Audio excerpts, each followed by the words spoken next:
जय गुरुदेव, जय जय गुरुदेव, जय जय गुरुदेव, जय जय गुरुदेव, जय जय गुरुदेव, जय जय गुरुदेव, जय जय गुरुदेव, जय जय गुरुदेव। निज गुरु ज्ञान विपुधर आए, निज गुरु ज्ञान विपुधर आए, महामंगल मत सब ही उठाए, महामंगल मत सब ही उठाए।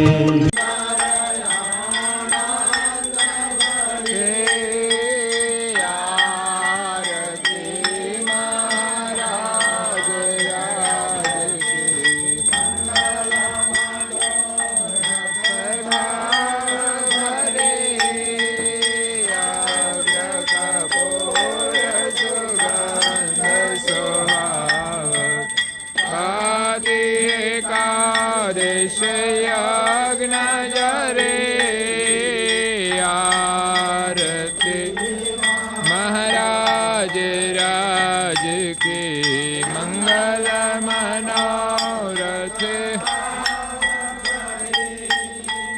भाल तिलक केसर राजे समर सिर पर कौस्तुभ मणियोर दंत ही शोभा निजानंद घन श्याम हरे आरती महाराज राज की मनोरथ भरे वेद जहर जस जग विस्तारा परम दयाल गुण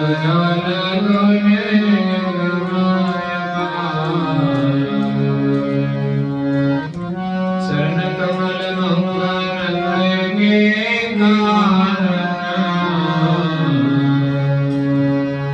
भरत यश गमन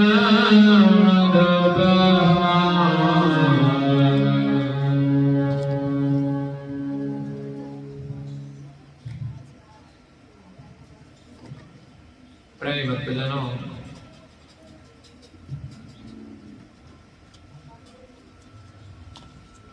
ज्ञान संप्रदायના નિર્દેશક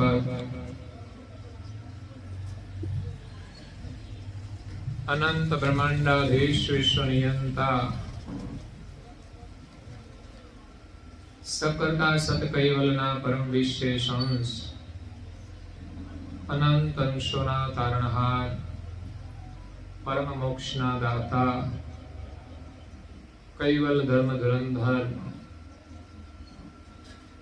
महान समर्थ परम श्रेष्ठ परम विभूतिवान परम दयाळु परम कृपा निधि सर्वज्ञ दिव्य परम गुरु श्रीमद करुणा सागर महाराजना कृपा पात्र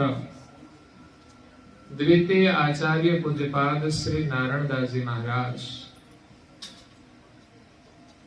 परम गुरु ની કૃપાથી સ્વરચિત સિદ્ધાંત ભાવની ગ્રંથને વિશે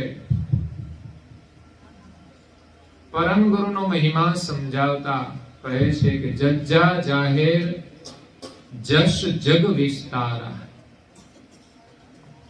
પરમ દયાલ ગુણ અગમ અપારા। આ જગતની અંદર परम गुरु नो यश जग जाहेर विस्तार पाम्यो छे। ज्यारथी दिव्य परम गुरु करुणा सागर सर्जनहारना परम विशेष अंशनु आगमन आ विश्वनी अंदर थयुं छे त्यारथी आ जगतनी अंदर परम गुरुनो महिमा जग जाहेर थयो छे। नहीं तो आ जगतनी अंदर गुरुनो महिमा हतो, सद्गुरुनो महिमा हतो, परंतु परम गुरुनो महिमा अगम्य हतो।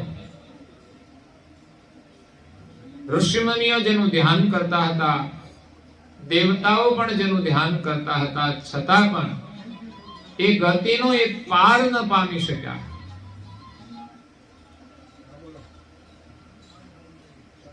એ ગતિ પરમ ગુરુ કરુણા સાગર પરમ વિશેષ અંશ સ્વરૂપે પ્રગટ થઈ આ વિશ્વની અંદર જાહેર કરી છે. પરમ ગુરુની ગતિ અગમ્ય છે. પરમ ગુરુનું સ્વરૂપ એ માત્ર દેહ સ્વરૂપ નથી.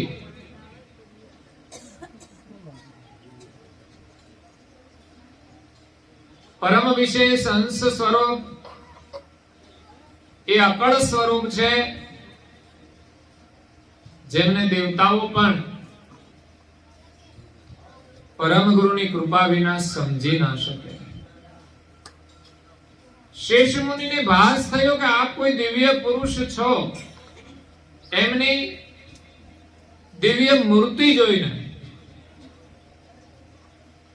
પરંતુ જ્યાં સુધી પરમ ગુરુ એમને જ્ઞાન દ્વારા બતાવે નહીં કે હું કોણ છું, ત્યાં સુધી એ ઓળખી શકતા નથી. નહીં ઓળખવાનું કારણ મુખ્ય છે કે સામાન્ય અને વિશેષ અંશો પોતાના સ્વરૂપને જાણતા નથી કે અમે કોણ છીએ. એની પાસે જે સામર્થ્ય છે દેહનો, એ સામર્થ્ય વડે આ જગતનું સંચાલન કરે છે. બ્રહ્મા, વિષ્ણુ, મહાદેવ, શેષ, મેઢક, કુર્મા એ બધા જ પોતપોતાના સ્થાને રહીને કાર્ય કરે છે.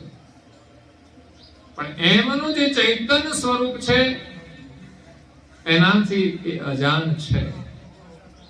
એ કોના અંશ છે એની એમને ખબર નથી. જ્યારે પરમ વિશેષ અંશ સ્વરૂપ એ પોતાના સ્વરૂપે અખંડ છે, એ ક્યારેય પોતાના સ્વરૂપની જાણને ભૂલી જતા નથી. એટલે ક્યારેય કર્તાને પણ ભૂલી જતા નથી. જ્યારે જગતની અંદર જે કોઈ આવ્યા અને જગતના વ્યવહારમાં જોડાયા, એ બધા જ શરીરના પ્રભાવમાં આવીને પોતાના સ્વરૂપને ભૂલી ગયા છે. દરેકને દેહની અસ્મિ લાગી છે. કીટ પતંગથી લઈ અને નિરંજન સુધી સર્વ કોઈ દેહધારી છે. અને 14 લોક સુધીના જે અંશો છે એ તમામ દેહધારી છે. એ તમામની જાણ અલ્પગ્ન છે. અંશની ગતિમાં ભેદ છે કે આપણે સામાન્ય છીએ અને દેવો વિશેષ છે. એટલે આપણે દેવોની સરખામણી ના કરી શકીએ. કર્તા માલિકે દેવોને વિશેષ કરુણાઓ આપી છે. એટલે આ જગતની અંદર ઈશ્વર તરીકે પૂજાય છે, કારણ કે એમની પાસે દેવ ગતિ છે. પરંતુ વિશ્વના સર્જનહાર એ જગતથી ન્યારા છે. એને આ વિશ્વમાં કોઈ જાણતું નથી. એનું જ્ઞાન અને ગતિ લઈને પરમ ગુરુ આવ્યા છે. એ પરમ ગુરુની ગતિ પણ અપરંપાર છે. નારણદાસજી મહારાજ શ્રી પરમ ગુરુની ઓળખ કરીને પરમ ગુરુનો મહિમા ગાયો છે. એ ચોપાઈ કે છે, પરમ ગુરુ કે શરણ એ મહિમા અપરંપાર, સર્વ વિશેષ ગઈ શકે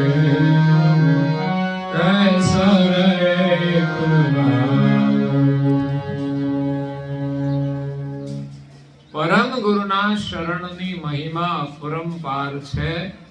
જેને આ જગતની અંદર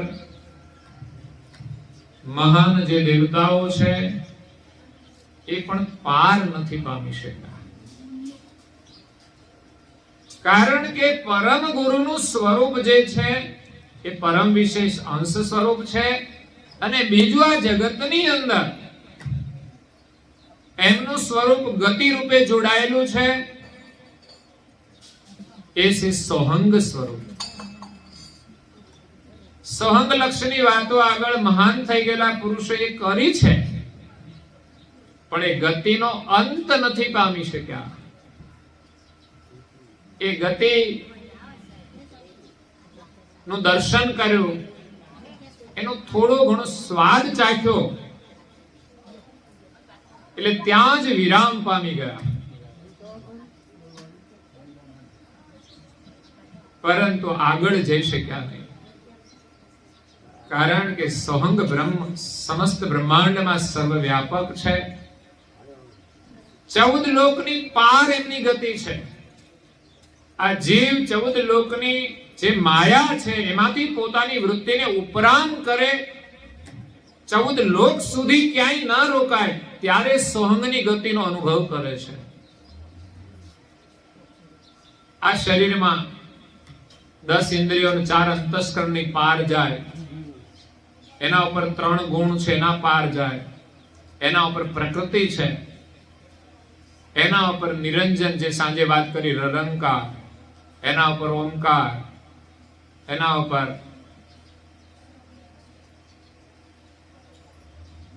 અક્ષરાતીત, એના ઉપર પરિબ્રહ્મ, ત્યાં સોહંગની અનુભૂતિ છે. જગત તો આ જગતની અંદર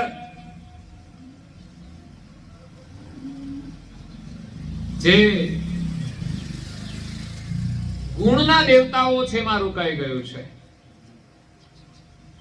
વિશેષ કર્મકાંડના ફળમાં રોકાઈ ગયું છે. આપણે શું જોઈએ તો ભૌતિક સુખ જોઈએ છે. કર્મકાંડનું ફળ એ લૌકિક છે. જે કર્યાથી આપણને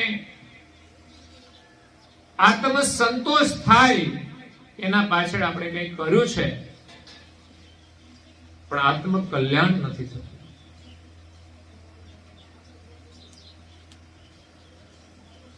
કર્મકાંડ એ પૌરાણિક પરંપરા છે, અને તદ અનુસાર જેમ વિદ્વાન પુરુષોએ જે કંઈ આ જગતને આપ્યું એમાં વિશ્વાસ રાખીને લોકો કરે છે. પણ ઘણા એવા મહાન સંતો થઈ ગયા, જ્ઞાની સંતો થઈ ગયા, એમણે જ્ઞાન દ્વારા સમજાયું કે કર્મકાંડથી આપણું કલ્યાણ નથી. આપણે ચૈતન્યની ઓળખ કરવાની છે. આ જીવનમાં આપણે લાખોપતિ કરોડપતિ થઈ ગયા તો કાયમ તો સુખી રહેવાના નથી. અને ભૌતિક સુવિધા ગમે તેટલી હોય તો પણ એમાં લોકો દુઃખી તો હોય જ છે. અને અંતકાળ તો છે જ દુઃખ, શરીર છોડવાનું ત્યારે. એટલે આપણે ચૈતન્યની ઓળખ કરવાની છે, ચૈતન્ય ભાવ ધારણ કરવાનો છે. જ્યારે કર્મકાંડની અંદર એ જ્ઞાન નથી, બસ કામ થઈ ગયું, પતી ગયું, પછી કઈ લેવા દેવા નહીં. આપણે ચૈતન્ય જ્ઞાન એમ કહે છે કે તમે જેની પાછળ કર્મકાંડ કરો છો એમની હયાતીમાં તમે જે સેવા કરો એ સાર્થક છે. પછી પાછળ જરૂર ના પડે કરવાની કશું. અને આ રૂલ્સ આખા વિશ્વના માટે નથી કે બધા કરે છે. માન્યતા હોય પ્રમાણે કરતા હોય. દરેક ધર્મની વિવિધ માન્યતાઓ હોય છે, પણ આધ્યાત્મિક ધર્મ એક જ છે.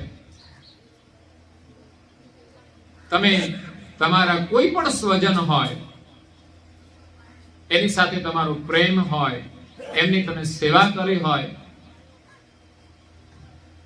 તો એને રોકાવાનું કોઈ કારણ નથી.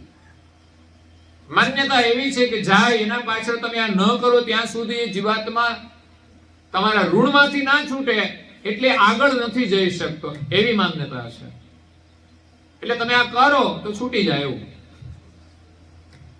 માયામાંથી ના છૂટે, પણ તમારાથી છુટકારો થઈ જાય, એમ કે તમારા ઋણમાંથી છૂટી જાય.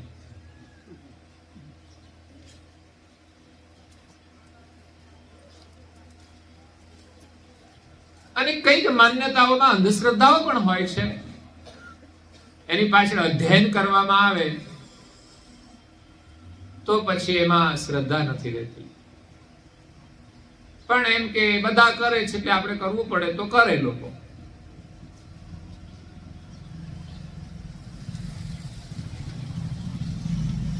એટલે મહાપુરુષો આપણે જ્ઞાન દ્વારા ચૈતન ઉપાસના આપે છે. તમે જળની ઉપાસના છોડી, જળ કર્મકાંડ છોડી અને ચૈતન દર્શી ક્રિયા કરો. જે જીવતા છે એની તમે સેવા કરો. એમના પાછળ પુણ્યદાનનું મહત્વ હતું અને છે. સત્સંગનું વિશેષ મહત્વ છે. ભગવત સ્મરણનું વિશેષ મહત્વ છે.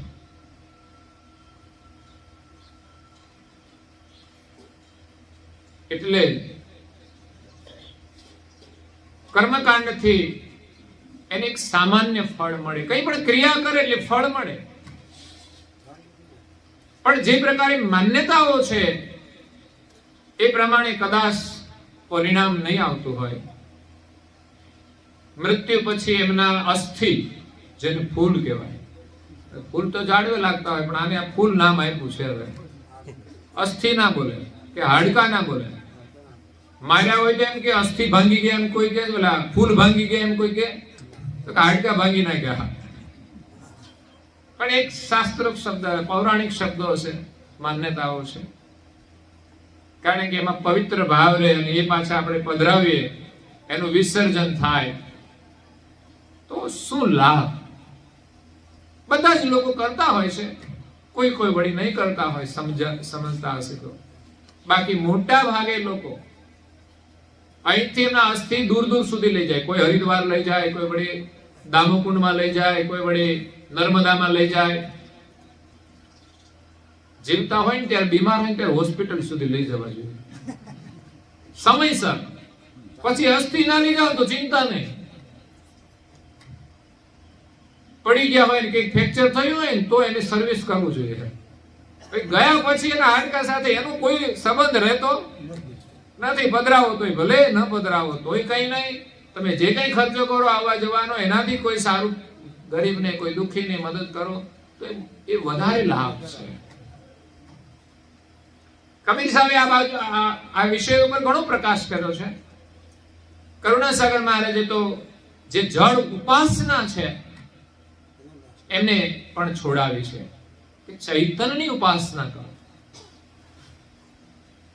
કબીર સાહેબ એમ કહે છે કે દુનિયાના કોઈ પરિવારોમાં એવું થતું હોય છે, બાકી જેમણે મા બાપને સાચવા છે એમને તો ધન્યવાદ છે. એમને કોઈ ચિંતા નથી કે અમને પિતૃઓ નડશે. નડે એને, જેને નડ્યા હોય એને નડે. જે મા બાપને હેરાન કર્યા હોય એને તો પાછળ ગમે તે કર્મકાંડ કરે એને છોડે જ નહીં.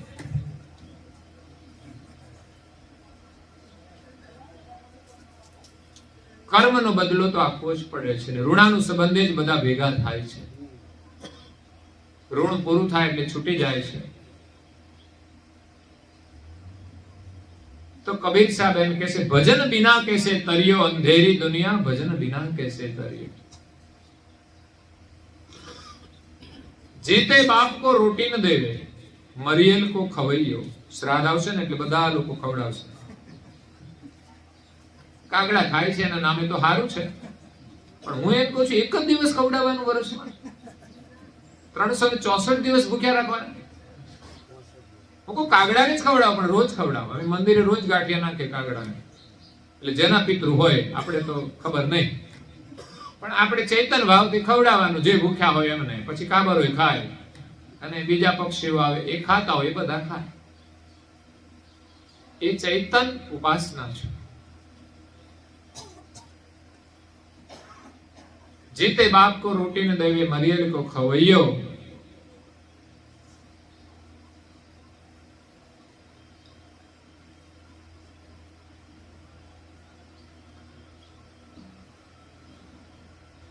જીતે બાપ કો રોટી ન દેવે મરિયલ કો ખવૈયો. ચરણ ચૂકી જવાય છે.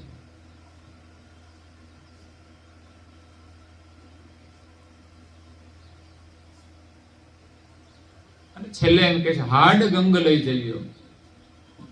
જીવતા પર્યાપ્ત ભોજન ના આપ્યું હોય, પ્રેમથી ના આપ્યું હોય, પછી કે બાપ પાછે હાચવા પડે એવું નહીં. માતા પિતા એક પરમેશ્વરનું રૂપ છે. જો આપણે ભક્તિની શરૂઆત કરીએ તો ઘરમાંથી થાય છે. માતા પિતાએ જન્મ આપ્યો છે, આપણને જીવન આપ્યું છે, પોષણ આપ્યું છે. મૂળ જન્મ, મૂળ ઉત્પત્તિ, મૂળ પોષણ તો માલિક કરે જ છે. પરંતુ અહીંયા જે શરીરનો જન્મ આપીને એને પોષણ આપ્યું છે એનો આદર નથી કરતા તો પેલા જેમણે ઉત્પન્ન કર્યા છે અંશ સ્વરૂપે અને જે શ્વાસ આપે છે એનો આદર કેવી રીતે કરીશું? એને પ્રસન્ન કેવી રીતે કરીશું?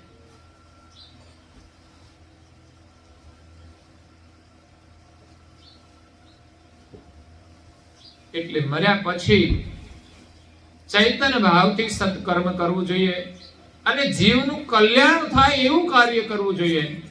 એ સદગત આત્માને શાંતિ મળે અને પાછળના જે પરિવારજનો, સંબંધીઓ છે બધાનું જ કલ્યાણ થાય એવી વ્યાપક ભાવનાથી આપણે આ સત્સંગ કરવામાં આવે છે.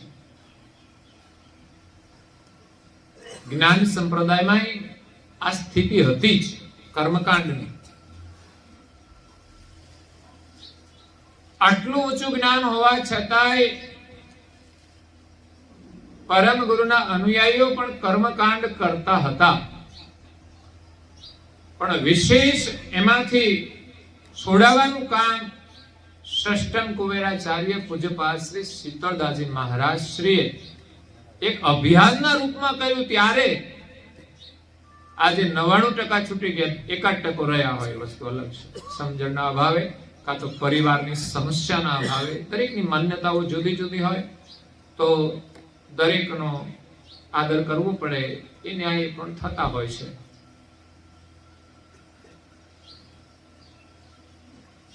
શીતળદાસજી મહારાજ શ્રીએ 12મું અને 13મું જે થતું હતું કર્મકાંડ એ જ દિવસે એમને પારાયણ કરવાની શરૂઆત કરી.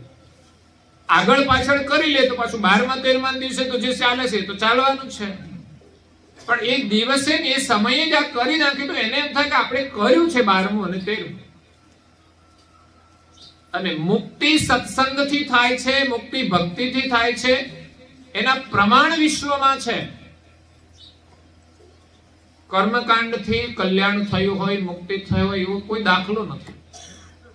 અને દરેક સંત મહાપુરુષોએ જે મુક્ત રૂપ થઈ ગયા, જે બ્રહ્મજ્ઞાની થઈ ગયા, એવા મહાન પુરુષોએ કર્મકાંડનો નિષેધ કર્યો છે. કબીરજી કહે છે મિટ્ટી કા એક નાગ બનાયા ઉસી કી પૂજા કર્યા. આપણે ત્યાં તો નાગપંચમી આવે એટલે બધા લોકો પૂજા કરવા જાય. પૂજા કરો એ સારી વસ્તુ છે, એની પાછળનો ઉદ્દેશ લોકો નથી સમજતા કે ભાઈ નાગ દેવતા છે, શેષ નાગનો અવતાર છે, એનો પરિવાર છે, તો એની તમે બહાર તમે પૂજા કરતા હો પણ એ પ્રકારે ચૈતન્ય પણ આપણે આદર કરવો છે.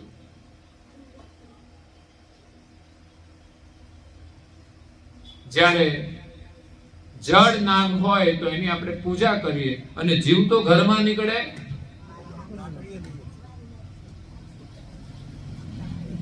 मिट्टी का एक नाग बनाया उसी की पूजा करियो. सच्चा नाग जब घर में निकला लाठी लई धमकइयो. अंधेरी दुनिया ए भजन बिना कैसे तरियो. सवा शेर की पूरी बनाई देवी को धरवइयो. देवी बिचारी खावे न पीवे आप ही हिल मिल खइयो. अंधेरी दुनिया ए भजन बिना कैसे तरियो. આપણે ત્યાં પરંપરાઓ છે કઈ પૂજાની, એમાં વિધિઓ છે, એનો આપણે આદર પણ કરીએ છીએ કે કોઈ દેવ દેવીને આપણે થાળ ધરાવીએ છીએ એની પાછળ શુદ્ધ ભાવ છે કે આપણે એમને ધરાવીને લઈએ તો એક પ્રસાદ બને.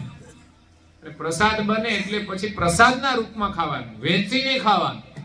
એવું નહીં એકલા જાજુ ખાઈ જાય પાછળ વાળા ભૂખ્યા રહી જાય, સારું સારું ખાઈ જાય બીજું બધું પાછળ વાળા ખાય. એ વૃત્તિને કાઢવાની છે. અને દેવ કે દેવીને આપણે ધરાવીએ તો એની શુદ્ધ વસ્તુ જ ધરાવીએ છીએ, કોઈ અશુદ્ધ વસ્તુ ધરાવતા નથી. તો આપણી આહાર શુદ્ધિનો સંબંધ પણ એની સાથે જોડાયેલો છે. કોઈ દિવસ ધરાવ્યા છે મસાલા, પડીકીઓ ધરાવી છે મુખવાસમાં? મુખવાસ હોય છે પણ કેવો? લવિંગ, એલસી, સોપારી, દાણાની દાળ હોય, વરિયાળી હોય, એ બધું મુખવાસમાં આવે, ઘરમાં બનાવે છે પણ તોય મૂર્ખાઓને એ મુખવાસ ભાવતો. પ્રેમની કોઈ કિંમત જ નથી. ઘરમાં જે લોકો પ્રેમથી બનાવે એનું કોઈ મૂલ્ય નથી, અને બહાર જઈને પૈસા ખર્ચીને કચરો ખાય છે લોકો. તો એક બાજુ આપણે જે ભક્તિ કરીએ છીએ એવી ભક્તિ છે કે જે આપણને આમાંથી છોડાવી નથી શકતી. એટલે મહાપુરુષે કહ્યું કે સત્સંગ દ્વારા તમારી મુક્તિ થશે, સમજણ આવશે તો ઘરમાં શાંતિ આવશે, સમૃદ્ધિ આવશે. તમારા પરિવારનો વિકાસ ક્યારે થાય? કે જ્યારે તમે સંપત્તિનો વ્યય ન કરો ત્યારે. વધારે કમાવાથી વિકાસ નથી થતો, વધારે કમાવ તોય વિનાશ થાય. કેમ કે બહુ પૈસા પછી શું કરવાનું? તો મોજ કરવાની, એ આરામ, ભોગ વિલાસ, માયાની અંદર ડૂબીને મરી જાય અને 84 માં ફર્યા કરે.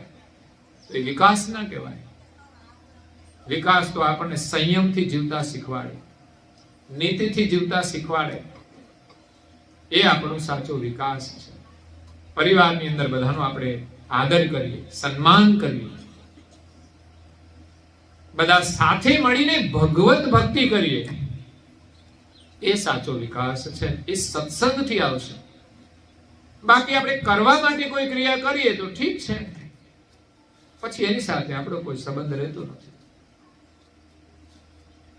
એટલે કરુણાસાગર મહારાજ આ વિશ્વની અંદર જ્ઞાનનો સંદેશ લઈને આવ્યા છે.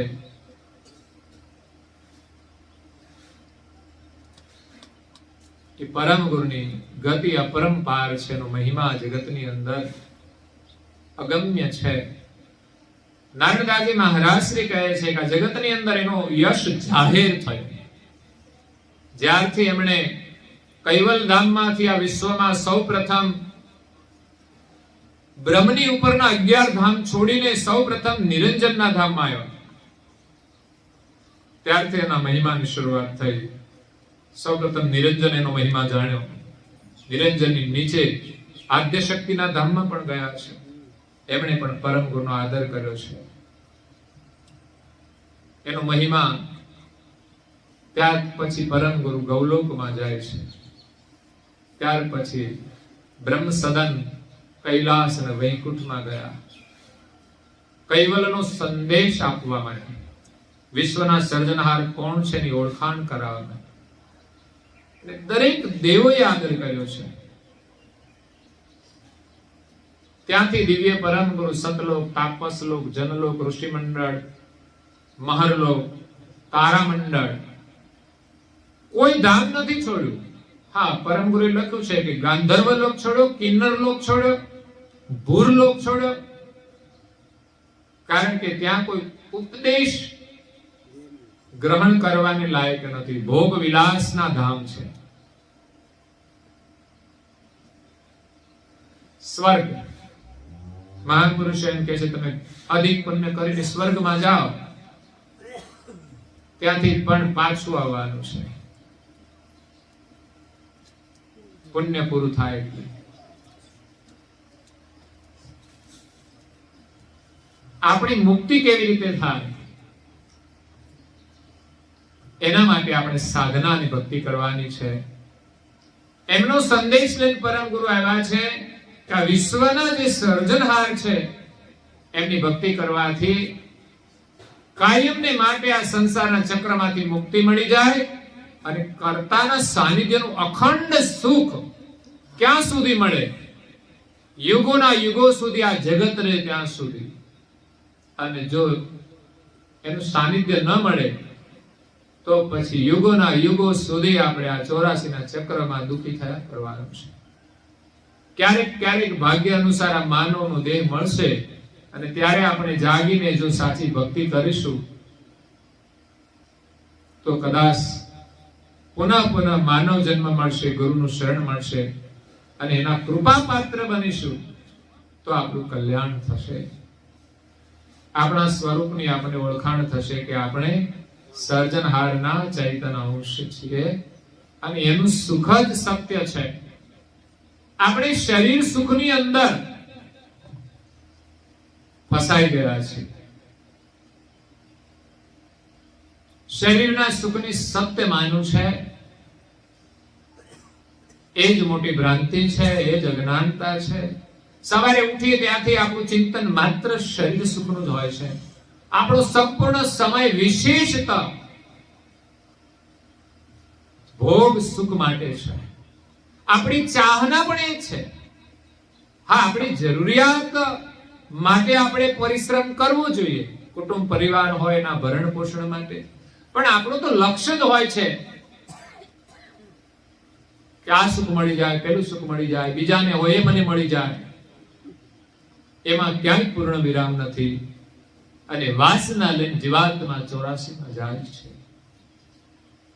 એટલે કરુણાસાગર બાપજી આપણને માલિકનું જ્ઞાન આપે છે. એ માલિકનું આપણે ભજન કરવાનું છે અને ભજન ત્યારે જ થશે કે જ્ઞાન દ્વારા સંસારનો જ્યારે મોહ છૂટશે ત્યારે જ આપણે એની ભક્તિ કરી અને એનું સ્મરણ કરી શકીશું. એક બાજુ ભગવાનને તો માને છે બધા, પણ આસક્તિ તો સંસારમાં જ છે. એ આસક્તિ છોડવી એ જ કઠિન કામ છે.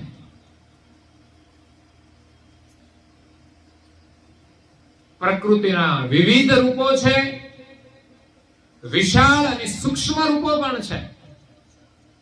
કોઈ સાધુ સંન્યાસી પણ એના બંધનમાંથી છૂટી ન શકે એવી સૂક્ષ્મ માયાજાળ હોય છે.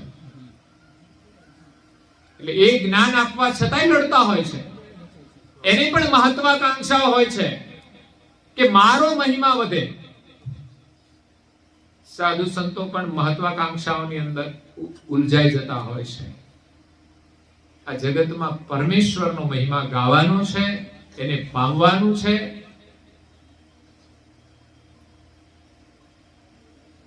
પોતાની પ્રશંસા માંથી દૂર રહી અને ભગવાનનો મહિમા ગાવાનો છે. અને જે ભગવાનનો મહિમા ગાય છે એને પોતાના મહિમાને પ્રસારિત કરવો નથી પડતો. મેં સાંજે કહ્યું ને, મહાન તપસ્વી રઘુરામ મહારાજ એને બીજા કોઈ સ્ટેટમાં નથી જાણતા તો કઈ વાંધો નથી, પણ એ તો પરમધામની મોજ લે છે. અને આજે સંપ્રદાયની અંદર એની ઓળખાણ રહી છે. બીજા ઘણા સંતો થયા, પરમ ગુરુના સાનિધ્યમાં 700-800 સંતો હતા. એમાંથી પરમ ગુરુએ જેમના નામ લખ્યા ગ્રંથોમાં એ નામ સ્વરૂપે આપણે ઓળખીએ છીએ. કોઈના જીવન વિશે પણ થોડું લખ્યું છે. એમનો ભક્તિનો પ્રેમ કેવો હતો એનું આપણે દર્શન કરીએ ને તો આપણને ભક્તિ કરવાની પ્રેરણા. જેમ જ્ઞાન ભક્તિ વૈરાગની અંદર સગુણ ભક્તિના ભક્તોનું વર્ણન કર્યું છે, જ્યારે પૂજ્ય શ્રી અચરતબાએ પરમ ગુરુની ભક્તિ કરનાર ભક્તોનું વર્ણન કર્યું છે, અને અગાધબોધ ગ્રંથની અંદર દિવ્ય પરમ ગુરુએ એમની ભક્તિ જે ગામના ભક્તોએ કરી એના મુખ્ય ભક્તોનું વર્ણન કર્યું છે. પણ અદ્ભુત વર્ણન છે જ્યાં મારું તારું નથી, રાગ દ્વેષ નથી, બસ પરમ ગુરુમાં પ્રીતિ છે. પોતાનું કોઈ મહિમા નથી, ત્યાં પ્રેમનું જ મહત્વ છે, કોઈ ભેદભાવ નથી. એટલે પરમ ગુરુનું જે સોહંગ સ્વરૂપ આ વિશ્વની અંદર વ્યાપક છે, જે ચેતનાથી આ બ્રહ્માંડ કાર્યરત છે, જ્યાં મહાપુરુષો વિરામ પામી ગયા, એ ગતિનો અંત કર્તા સાથે જોડાયેલો છે, એનો સાર ન પામી શક્યા. અને એ ગતિ લઈને પરમ ગુરુ આવ્યા છે, એનો પ્રકાશ આ વિશ્વમાં થયો છે. પછી તો જેનામાં અજ્ઞાનતા હશે એ પરમ ગુરુને ઓળખી નહીં શકે. સૂર્યનો ઉદય થાય પણ જેને આંખે દેખાતું નથી એને ખબર નહીં પડે કે સૂર્યનો ઉદય થયો છે. જેનામાં અજ્ઞાનતા છે એ પરમ ગુરુને ઓળખી નહીં શકે. નહીં તો સૃષ્ટિની ઉત્પત્તિ થઈ ત્યારથી આ જગતની અંદર જે માલિકનું વિસર્જન થયું અને પરમ ગુરુની ગતિનું પણ વિસર્જન થયું અને જગતના જીવો બ્રહ્મ જ્ઞાન સુધી સીમિત રહ્યા. ત્યાં સુધીની ગતિ સંકાદિકો આગળ જે થયા એમણે આપી, એ સિવાય જે મહાપુરુષો થયા ગુરુ પરંપરા અનુસાર બધાને મળી, એટલે આજ સુધી જે મહાપુરુષો થયા એ બ્રહ્મની ગતિ સુધી પહોંચી ગયા. એટલે 84 માંથી છૂટ્યા પણ આગળ કરતા સુધી પહોંચી શક્યા નહીં. તો એ ગતિનું વિસર્જન જગતની ઉત્પત્તિ થઈ ત્યારથી થયું. ત્યાર પછી પરમ ગુરુએ આવીને એ ગતિનો પ્રકાશ કર્યો છે. એટલે અધિકારી અંશો એને જાણે છે. જે સુકૃત વાળા છે એમના શરણમાં આવ્યા છે. સિવાય જે કોઈ ભક્તિ કરે છે વંદનીય છે. કોઈ પણ ઈષ્ટની ભક્તિ કરે છે એમાં પણ એનામાં ત્યાગ ભાવના હોય છે, પ્રેમ ભાવના હોય છે, સેવા ભાવના હોય છે, પરમાર્થ ભાવના હોય છે. એટલે એ પણ વંદનીય છે. ઘણીવાર લોકોની પરમ ગુરુનું શરણ મળ્યું હોય, એનું જ્ઞાન મળે, એની દીક્ષા મળે, છતાં પણ એનો સ્વભાવ, એમની વૃત્તિ શુદ્ધ ન હોય. એનાથી પણ વિશેષ અન્યને માનનારા લોકો હોય છે, જે સરળ સ્વભાવના હોય છે, નિર્મળ હોય છે, તો એ ભક્તિની અંદર આગળ હોય છે. એટલે આપણાથી જે કોઈ આગળ હોય એનો આદર કરવાનો મતલબ કે એમાંથી આપણે પ્રેરણા લઈને આપણે પરમ ગુરુની ભક્તિ કરવાની છે. આપણી પાસે શ્રેષ્ઠ લક્ષ્ય છે, એ કોઈને સમજાય તો એમાંથી પ્રેરણા લઈને એ ગ્રહણ કરે. આમાં તો આદાન પ્રદાન કરવાનું છે. સત્ય વસ્તુ જ્યાંથી પણ જે પણ મળે એની ગ્રહણ કરવાની છે. હા, પરમ ગુરુનો લક્ષ્ય એમની પાસે નથી લેવાનો, કારણ કે લક્ષ્ય તો આપણને શ્રેષ્ઠ પ્રાપ્ત થયો છે, પણ એનું કોઈ ઉત્તમ આચરણ હોય કે એવી ભક્તિ કરે છે એમાં મારા તારાનો ભેદ નથી, બધાને સાથે પ્રેમથી વર્તન કરે છે, તો એ ગુણ લેવા જેવો હોય છે. એટલે બધાનો આદર કરવો છે. તો પરમ ગુરુનો મહિમા જગતની અંદર જાહેર થયો છે. નારણદાસજી મહારાજ શ્રી એમના શરણમાં આવ્યા, એનો મહિમા જાણ્યો અને એમણે કહ્યું પરમ દયાળ ગુણ અગમ અપારા. પરમ ગુરુ એ પરમ દયાળુ છે. મનુષ્યની અંદર સામાન્ય દયા હોય છે, દેવોની અંદર વિશેષ દયા હોય છે, જ્યારે પરમ ગુરુની અંદર પરમ દયા છે. થોડો થોડો ભેદ છે. પરમ ગુરુની દયા, એમની જે કરુણા છે, એનાથી જીવ પોતાના સ્વરૂપને પામી પરમ ગુરુની કરુણાથી એ કર્તાની ગતિ પ્રાપ્ત કરે છે. જે કરુણા વિશ્વમાં અન્ય કોઈ કરી શકતા જ નથી, કારણ કે ગતિ જ કોઈની પાસે નથી. દેવોની પાસે દેવ ગતિ છે, એ પોતાના ધામથી વિશેષ આગળ ગતિ ન આપી શકે. એ રસ્તો બતાવે કે આગળ અમારા ઉપર કોઈ ઈષ્ટ છે, એનું તમે ભજન કરો.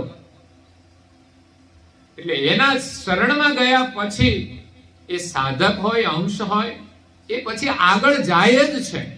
કારણ કે જ્યાં સુધી આગળનો રસ્તો છે ત્યાં સુધી આ જીવ આગળ ને આગળ ગતિ કરે જ છે.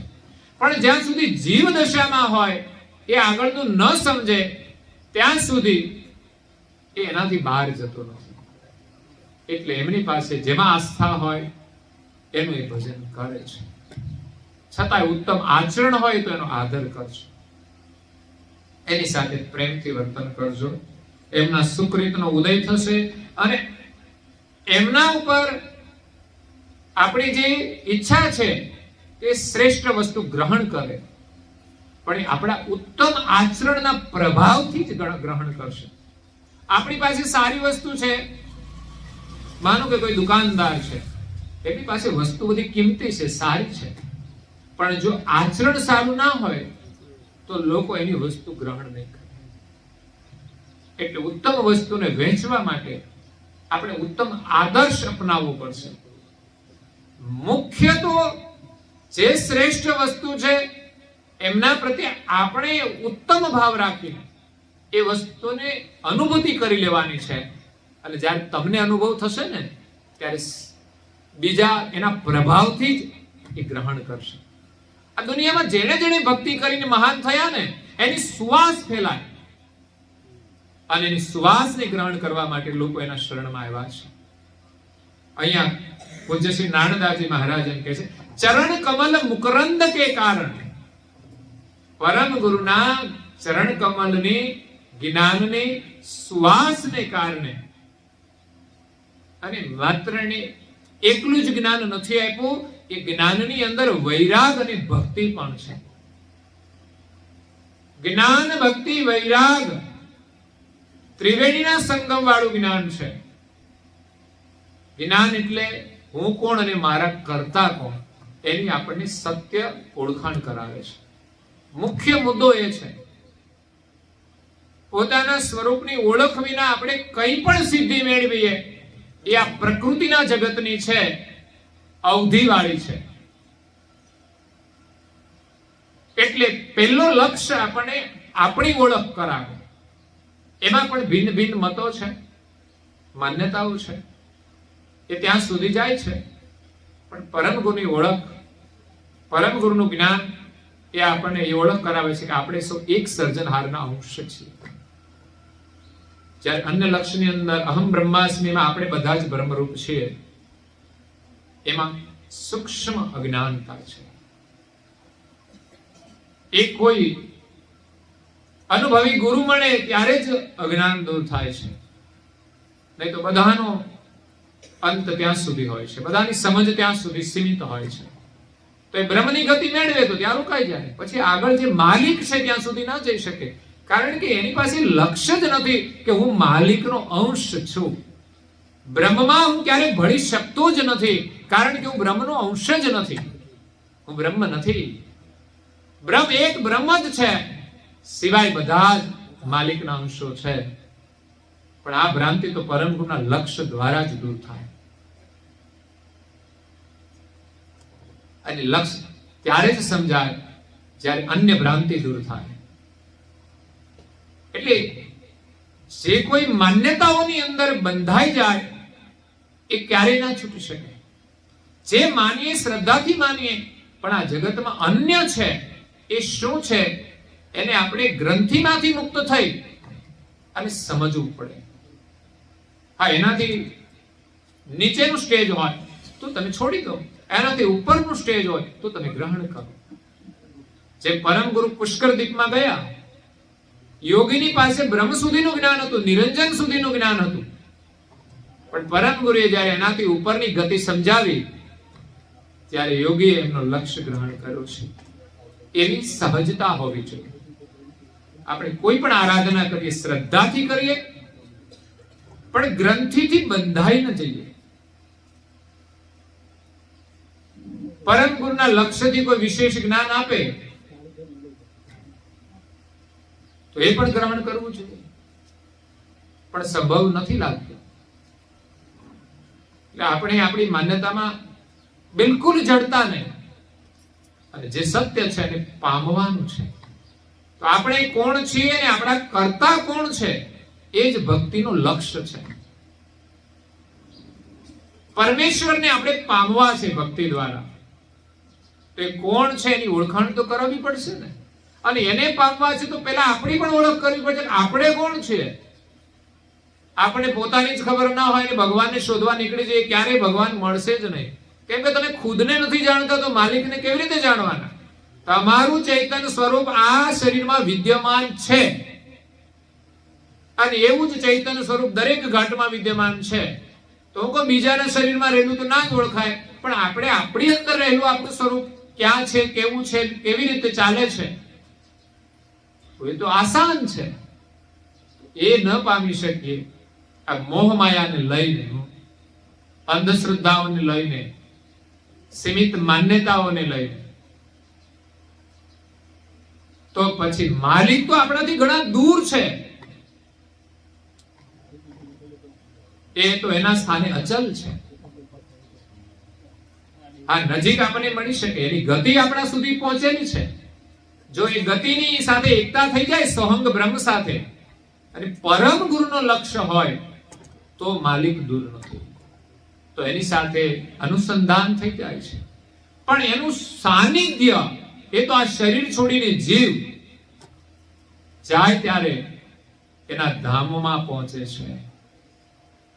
એ શરીર હોય ત્યાં સુધી તો પાછી નીચે ઉતરવાની સંભાવનાઓ હોય છે ભાઈ, પણ પછી આપણે શરીર ધારણ ન કરવું પડે, આપણા અંતર્વૃત્તિની અંદર એક પણ જગત પક્ષની ઈચ્છાઓ ન રહે, ત્યારે આ જીવ શરીરમાંથી છૂટે છે, 84 માંથી છૂટે છે.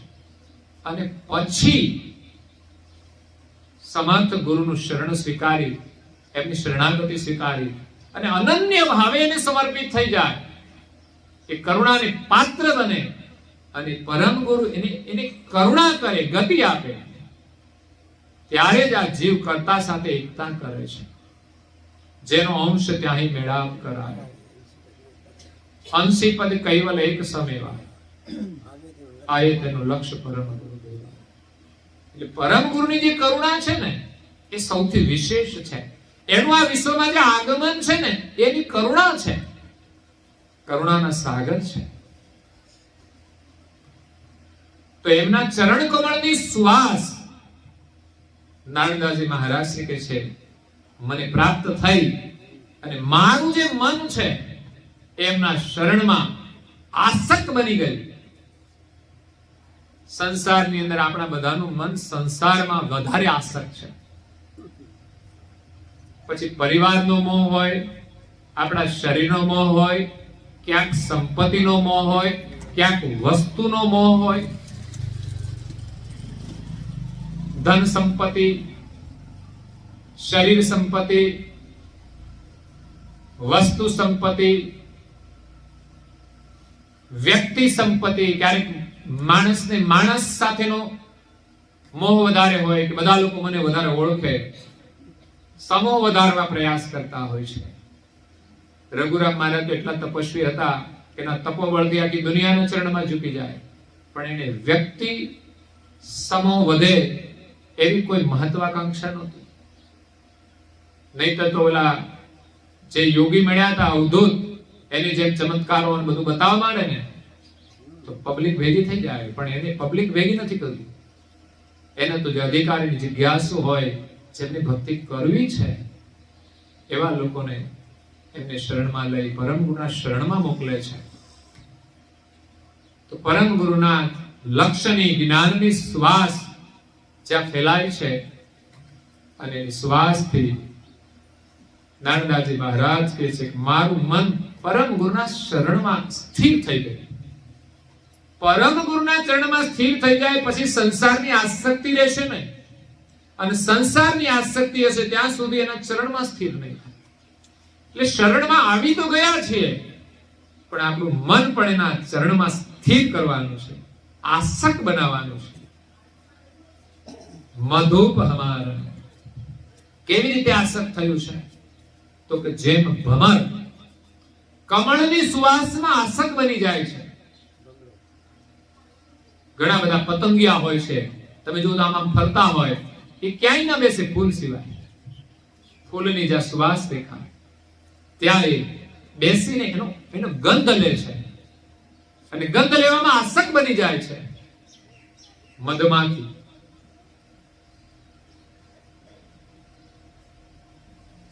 ઘણી ઝેરી હોય છે, પરંતુ એ ફૂલનો રસ લઈ અને મધ બનાવે છે. એ મધ કેટલું મધુર હોય છે. આ શરીર તો આખું ઝેરથી જ બનેલું છે, પ્રકૃતિથી બનેલું છે. આ જ શરીર દ્વારા આપણે ભગવત સ્મરણ કરી એની શ્વાસ લઈ અને મધનું નિર્માણ કરવાનું છે. એ મધને બધા ગ્રહણ કરશે, એ રસ આપણે પ્રાપ્ત કરવાનો છે. તો અહીંયા નારણદાસજી મહારાજ શ્રી પરમ ગુરુનો મહિમા જગતની અંદર જાહેર કરે છે અને કહે છે, એ ભવન ચતુર્દશ રૂપ કે નાતા નિર્ગુણાતીત વિતરેક્ષાત જુગમન લિંગ લૌ ચરણ સ્વભાએ નખ દ્વિતીય રંગ સમાન પૂજ્ય શ્રી નારણદાસજી મહારાજ શ્રી પરમ ગુરુના સંપૂર્ણ સ્વરૂપના દર્શન કરી. એમનું જે પ્રગટ સ્વરૂપ છે, એની સાથે એનું સ્વંગ સ્વરૂપ છે, એની સાથે પરમ વિશેષ અંશ સ્વરૂપ છે, એની સાથે એમનું જ્ઞાન સ્વરૂપ છે, તમામ સ્વરૂપનો સમન્વય કરી એનું દર્શન કરી એમના ચરણમાં પોતાની વૃત્તિને સ્થિર કરી અને એનો મહિમા અહીંયા પ્રગટ કરે છે. જજ્જા જાહેર જસ જગ વિસ્તારા. જસ પરમ ગુરુના જગમાં જાહેર થયો છે. જાહેર જુગ મેં કહત પોકારી કૈવલ લક્ષ્ય ગ્રહો નર નારી. તો પારંગત છીન में पाओ બહરુ ભવ સંકટ નવાવો. અગાધબોધ ગ્રંથની આ ચોપાઈ છે. જાહેર જુગ મેં કહત પોકારી. પરમ ગુરુએ જે લક્ષ્ય આપ્યું છે ને જગતમાં જાહેર આપ્યો છે. એમને કોઈનો પણ ડર રાખ્યો નથી, કારણ કે એમની પાસે અવિગત ગતિ હતી. એમણે જેમ છે તેમ કહ્યું છે, એને કોઈનો ડર નથી. સત્યની સ્થાપના કરી છે આ જગતમાં. કૈવલ લક્ષ્ય ગ્રહો નર નારી. હા, બીજી બધી ઉપાસનાઓ છે એની એમને સમજણ આપી છે. એમણે એમ નથી કહ્યું કે આ બધું જૂઠું છે, ખોટું છે, એવું નહીં. એ દરેક ઉપાસના ક્યાં સુધીની છે, એ ઉપાસનાથી તમને કૈવલની ગતિ નહીં મળે. એ એના ધામ સુધી લઈ જશે. અગર તો તમે જે ઈષ્ટની ભક્તિ કરો છો, તમારા જીવનમાં જ્યારે પણ મુશ્કેલી આવે ત્યારે તમે એને પ્રાર્થના કરો તો તમારી ભક્તિ પ્રમાણે તમને મદદ કરે. પછી આપણે કરીએ થોડું આશા વધારે રાખીએ તો મેળ ના પડે.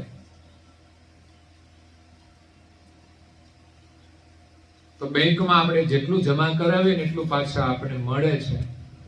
એ વિશ્વાસ છે. જીવનમાં જે કંઈ ભક્તિ કરીએ, જે કંઈ સત્કર્મ કરીએ, એનું ફળ આપણને મળે છે. એક માળની સીડી હોય ને તો આપણે એક માળ સુધી લઈ જાય, પણ એ 5મા માળે ના પહોંચાડે. એના માટે 5 માળની સીડી હોય ને તો જ આપણે 5મા માળે જઈ શકીએ. કરુણાસાગર મહારાજ શ્રી 5મા મુકામે આપણું સ્વરૂપ બિરાજમાન છે. એ 5 માળની સીડી લઈને આવ્યા છે. જગતની અંદર ભિન્ન ભિન્ન ઉપાસનાઓ છે. કોઈ એક માળ સુધી જવા માંગે છે, બસ ભગવાનની દયાથી બધું ઘરમાં સારું થઈ જાય તો સારું, ભોગ વૈભવ સુખ મળી જાય તો સારું. બસ એમાં એમ માને છે કે અમારા પર ભગવાનની ખૂબ દયા છે, પેલા માળે જાય છે. તમે જે ભક્તિ કરો એનું ફળ મળે છે. પછી કોઈ વળી બીજા માળે જાય છે, કોઈ સિદ્ધિ મળી જાય, કોઈ ચમત્કાર મળી જાય, કોઈ વિશેષ શક્તિ પ્રાપ્ત થઈ જાય. નામના મળી જાય થોડી, તો બીજા માળ સુધી પહોંચે છે. અગર તો બીજા સૂક્ષ્મ દેહીના જે દેવતાઓ છે એનું ભજન કરે છે, એમની બે પ્રકારની ઈચ્છા હોય, સકામ ભક્તિ હોય તો ભૌતિક સુખ મળે છે, નિષ્કામ ભક્તિ હોય તો દેવનું ધામ મળે છે, દેવ ગતિ પ્રાપ્ત થાય છે. એનાથી આગળ ત્રીજા માળની ભક્તિ ગુણની ભક્તિ છે. બ્રહ્માંડના જે મુખ્ય દેવતાઓ બ્રહ્મા વિષ્ણુ મહેશ એ ત્રીજા માળે બિરાજમાન છે, ત્યાં સુધી પહોંચી શકે, એના ધામમાં જઈ શકે. અગર તો એ દેવતાઓમાં સામર્થ્ય હોય એ પ્રમાણે એનું કાર્ય કરે છે. ચોથા માળે પ્રકૃતિ બિરાજમાન છે, કારણ કે સારી સૃષ્ટિનો વૈભવ તો પ્રકૃતિનો છે. એની ઉપાસના કરનાર પ્રકૃતિનું સુખ મેળવી શકે છે,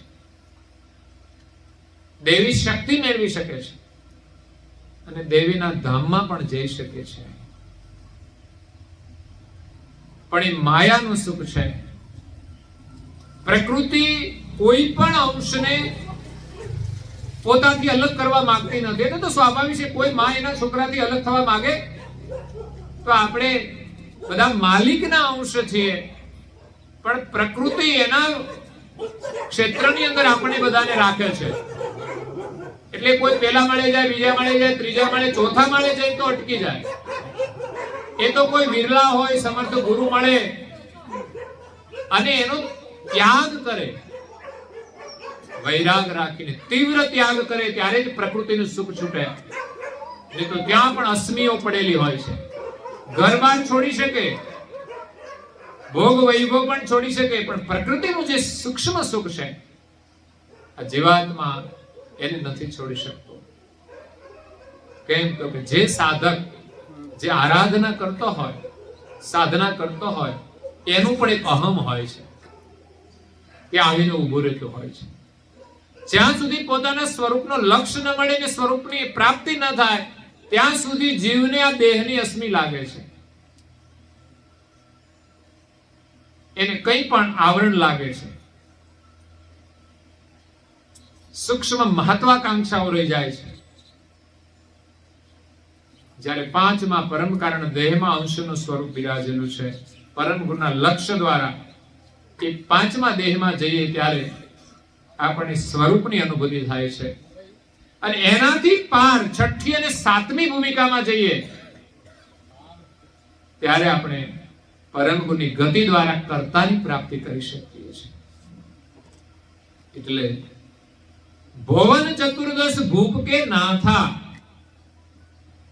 આ 14 લોકના જે રાજાઓ છે, 14 લોક બનાવ્યા છે, દરેકને એનું સામ્રાજ્ય આપ્યું છે દેવોને. તો આ 14 લોકના જે રાજા છે ને એમના પણ જે પરમ ગુરુ છે નાથ છે, ગુરુ રૂપે બિરાજેલા છે. દરેક દેવતાઓ એમની પાસે જે સામર્થ્ય છે, પરંતુ એના ઉપર ગુરુની ગતિ રહેલી છે. દરેકને માલિકનું જીવન મળે છે ને ત્યારે જે કાર્ય કરી શકે છે. તો આપણા માટે મહત્વનું શું? તો કે પ્રાણ મહત્વનો છે, જીવન મહત્વનું છે. આપણી પાસે ગમે તેટલો વૈભવ હોય પણ શ્વાસ ના હોય તો કામનું શું? ગમે તેટલું રૂપાળું શરીર હોય, આપણે ગમે છે, પણ શ્વાસ નથી તો કંઈ જ નથી. એટલે સંસારના વૈભવ કરતા આપણું શરીર મહત્વનું, કારણ કે વૈભવ આખર તો શરીરના માધ્યમથી મળ્યો અને શરીર એ પ્રાણથી ચાલે છે. તો આપણા માટે શરીર કરતા પ્રાણ મહત્વનું છે, એ જીવન મહત્વનું છે. પરમ ગુરુની ગતિ એ 14 લોકના જે દેવતાઓ છે એના ઉપર સ્વામી રૂપે બિરાજેલી છે. નિર્ગુણાતીત વિત્ત વિક્ષાતા, નિર્ગુણ બ્રહ્મ એની અંદર વિત્ત રૂપે સોહંગ સ્વરૂપ જે છે એ નિર્ગુણ બ્રહ્મની અંદર વિત્ત છે. એ વિખ્યાત આ જગતમાં થયું છે પરમ ગુરુના જ્ઞાન દ્વારા. આજે જે સોહંગ બ્રહ્મની ભૂમિકા છે એની અંદર કેટલાય મતભેદો હતા. બ્રહ્મની અંદર જો જે પરંપરાઓ છે ને, કોઈ કહે કે બ્રહ્મ કેવું છે કે અદ્વૈત છે, કોઈ કે શુદ્ધ અદ્વૈત છે, કોઈ કે વિશિષ્ટાદ્વૈત છે. આ મત છે જુદા જુદા, એક જ બ્રહ્મના. પણ બ્રહ્મનું સાચું વિત પરમ ગુરુએ આ વિશ્વમાં આવીને પ્રગટ કર્યું અને એ જ પરમ ગુરુનું સ્વરૂપ છે જેનો સંબંધ માલિક સાથે જોડાયેલો છે. ત્યારે દુનિયાની માન્યતાઓ કે આપણે બ્રહ્મ છીએ એ મોટો ભ્રમ છે. પણ જે મહાન પુરુષો હતા ને એ પરમ ગુરુના જ્ઞાન દ્વારા બ્રહ્મમાંથી છૂટી ગયા. એમની પાસે પણ બ્રહ્મનો જ લક્ષ્ય હતો, પણ જ્યારે પરમ ગુરુના શરણમાં આવ્યા, એની શ્વાસ મળી, એમણે ગ્રહણ કરી અને એનું લક્ષ્ય ગ્રહણ કરી અને આગળ જે મહાપુરુષો થઈ ગયા કે આગળનો જે લક્ષ્ય હતો એનો પણ એને આદર જ કર્યો છે. કારણ કે બ્રહ્મ સુધી પહોંચ્યા ત્યારે પરમ ગુરુની ગતિ ઓળખાય. એટલે નિર્ગુણથી નિર્ગુણ બ્રહ્મની તીત આપણું સ્વરૂપ રહેલું છે. પ્રાણની પર છે, પ્રાણી નિર્ગુણ છે, એમાં કોઈ પોતાની સ્વગતિ નથી. જો ચૈતન્ય ના હોય તો પ્રાણ શરીરને ચલાવે ખરો ભાઈ? તો એટલો એ નિર્સત્વ છે, એટલે નિર્ગુણ છે. નિર્ગુણથી તીત આપણું સ્વરૂપ છે અને બ્રહ્માંડમાં નિર્ગુણ જે બ્રહ્મ છે એનાથી પર પ્રકાશક કરતા છે. નિર્ગુણ બ્રહ્મ અકર્તા અનુચિત અંતસ્સ બિनु સંકલ્પ કે તો આ ભાવ કે કર્ણહાર કો ઉપજે કિનો કલપ કે. કરુણાસાગર બાપજીએ બહુ જ સકર્તા સિદ્ધાંત માટે દરેક ગ્રંથમાં વિસ્તાર કર્યો છે કે આ જગતના કર્તા કોણ છે એ યથાર્થ રૂપે સ્થાપિત કરે, માત્ર માન્યતાથી નહીં. કારણ કે મોટો વર્ગ છે એ માન્યતાઓથી ભગવાનને માને છે, એટલે ભિન્ન ભિન્ન માન્યતાઓ છે, જેની જેવી સમજ એ પ્રમાણે માને છે.